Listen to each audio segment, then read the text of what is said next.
নমস্কার, শুরু করছি আজকের আলোচনা। শ্রী শ্রী রামকৃষ্ণ কথামৃত থেকে আজকের আলোচনা তুলে ধরা হলো।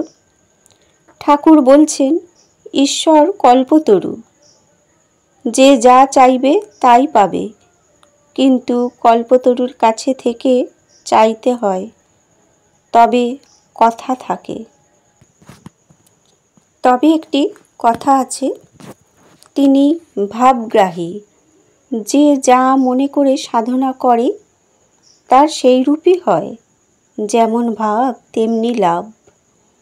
একজন বাজিকর খেলা দেখাচ্ছে রাজার সামনে, আর মাঝে মাঝে বলছে, রাজা টাকা দেও, কাপড় দেও। এমন সময়ে তার জিভ তালুর মূলের কাছে উল্টে গেল, অমনি কুম্ভক হয়ে গেল। আর কথা নাই, শব্দ নাই, স্পন্দন নাই। তখন সকলে তাকে ইটের কবর তৈয়ার করে সেইভাবেই পুঁতে রাখলে।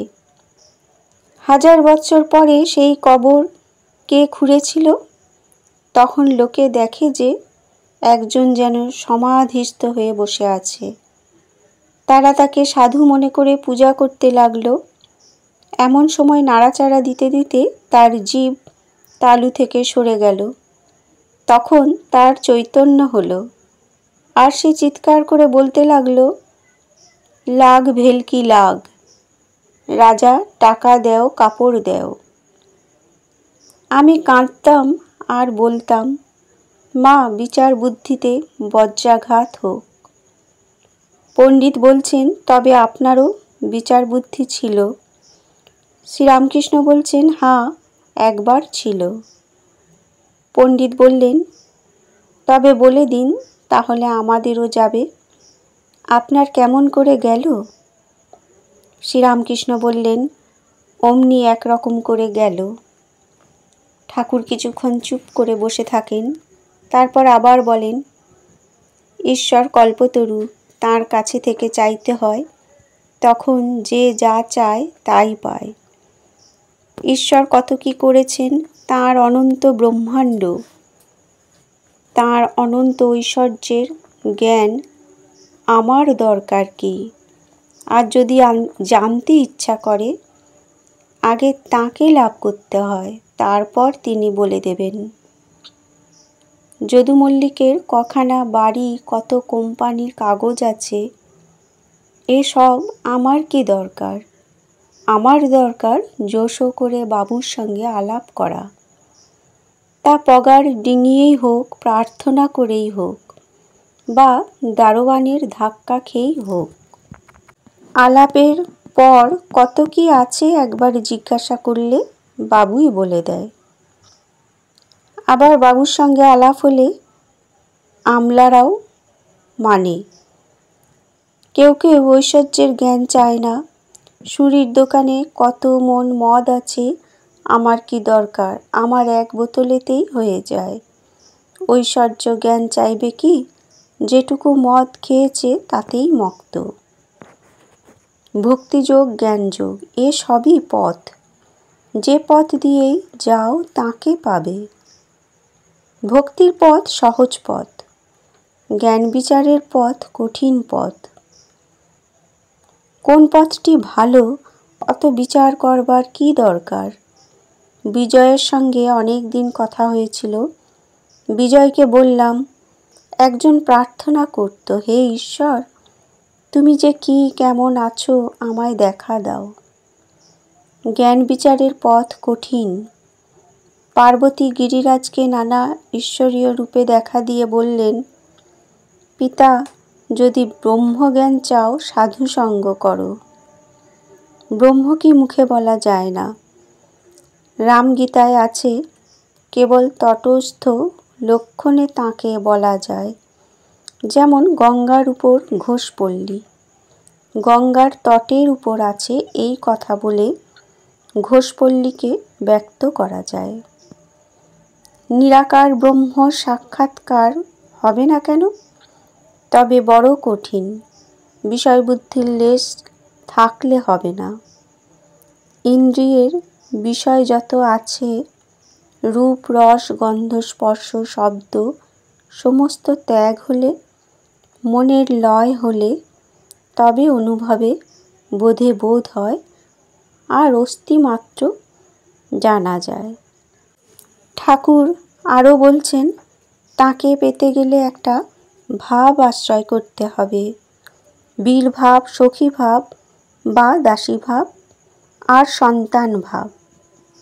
তবে আমি সখীভাবে অনেক দিন ছিলাম, বলতাম আমি আনন্দময়ী ব্রহ্মময়ীর দাসী, ওগো দাসীরা আমায় তোমরা দাসী করো।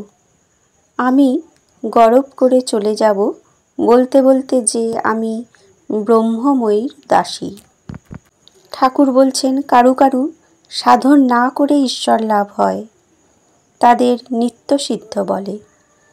যারা জপ তপাদি সাধন করে ঈশ্বর লাভ করেছে তাদের বলে সাধন সিদ্ধ।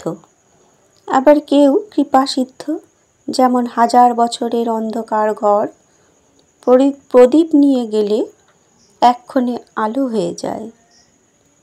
আবার আছে হঠাৎ সিদ্ধ, গরিবের ছেলে বড় মানুষের নজরে পড়ে গেছে, বাবু তাকে মেয়ে বিয়ে দিলে, সেই সঙ্গে বাড়িঘর গাড়ি দাস দাসী সব হয়ে গেল। আর আছে স্বপ্ন সিদ্ধ, স্বপ্নে দর্শন হলো। সুরেন্দ্রবাবু সহাস্যে বলছেন, আমরা এখন ঘুমোই, পরে বাবু হয়ে যাব। শ্রীরামকৃষ্ণ সস্নেহে বলছেন, তুমি তো বাবু আছোই, কয়ে আকার দিলে কা হয়, আবার একটা আকার দেওয়া বৃথা, দিলে সেই কাই হবে। সকলের হাস্য। নিত্যসিদ্ধ আলাদা থাক, যেমন অরণি কাষ্ঠ, একটু ঘষলেই আগুন, আবার না ঘষলেও হয়, একটু সাধন করলেই নিত্যসিদ্ধ ভগবানকে লাভ করে, আবার সাধন না করলেও পায়, তবে নিত্যসিদ্ধ ভগবান লাভ করার পর সাধন করে। যেমন লাউ কুমড়ো গাছে আগে ফল হয়, তারপর ফুল। পণ্ডিত লাউ কুমড়োর ফল আগে হয় শুনিয়া হাসিতেছেন। শ্রীরামকৃষ্ণ বলছেন, আর নিত্যসিদ্ধ হোমা পাখির ন্যায়, তার মা উচ্চ আকাশে থাকে, প্রসবের পর ছানা পৃথিবীর দিকে পড়তে থাকে, পড়তে পড়তে ডানা উঠে ও চোখ ফুটে, কিন্তু মাটি গায়ে আঘাত না লাগতে লাগতে মার দিকে চোঁচা দৌড় দেয়। কোথায় মা, কোথায় মা, দেখো না প্রহ্লাদের ক লিখতে চক্ষে ধারা। ঠাকুর নিত্যসিদ্ধের কথায় অরণি কাঠ ও হোমা পাখির দৃষ্টান্তের দ্বারা কি নিজের অবস্থা বুঝাইতেছেন? ঠাকুর পণ্ডিতের বিনীত ভাব দেখিয়া সন্তুষ্ট হইয়াছেন। পণ্ডিতের স্বভাবের বিষয় ভক্তদের বলিতেছেন।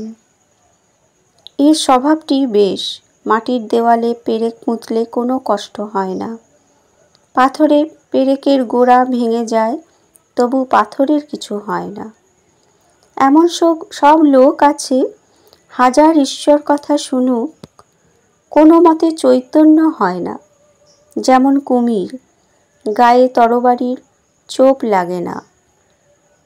পণ্ডিত বলছেন, কুমিরের পেটে বর্ষা মারলে হয়। তখন সবাই আবার হাসতে লাগলেন। শ্রীরামকৃষ্ণ হেসে বলছেন, গুচ্চির শাস্ত্র পড়লে কি হবে? ফেলাজফি। সকলের হাস্য। পণ্ডিত বলছেন, ফেলাজফি বটে, অর্থাৎ ফিলোজফি। শ্রীরামকৃষ্ণ বলছেন, লম্বা লম্বা কথা বললে কি হবে?